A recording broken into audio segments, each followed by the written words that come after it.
தர்மபுரியில் ஊராட்சி மன்ற துணைத் தலைவரின் ஒத்துழைப்பு இல்லாமல் ஊராட்சியில் எந்த பண பரிவர்த்தனையும் செய்ய முடியாமல் தவித்து வருவதாக பெண் ஊராட்சி மன்ற தலைவர் குற்றம் சாட்டியுள்ளார். தர்மபுரி மாவட்டம் கடத்தூர் அடுத்த மணியம்பாடி ஊராட்சியில் மஞ்சுளா சரவணன் என்பவர் தலைவராகவும் ராசாத்தி வடிவேல் என்பவர் துணைத் தலைவராகவும் பணியாற்றி வருகின்றனர்.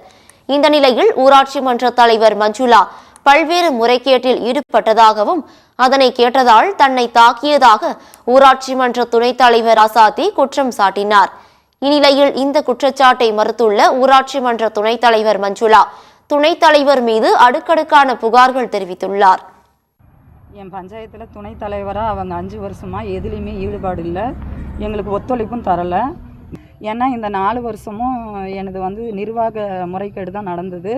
ஒவ்வொரு நாளும் அந்த பையன் என்னை பிளாக்மெயில் பண்ணி 20% என்கிட்ட பணம் கொடுத்தாதான் நீ மக்களுக்கு செய்யாமல் போ, நீ தலைவராக வந்துட்ட, அவங்க உன்னை செருப்பில் அடிக்கிற மாதிரி தான் நான் பண்ணுவேன். ஏன்னா ஒரு நாளைக்கு ஒரு அம்மா எனக்கு தண்ணி வரலன்னு கேட்டால் நான் உடனடியாக செஞ்சு தர வேண்டிய இடத்துல இருக்கேன்.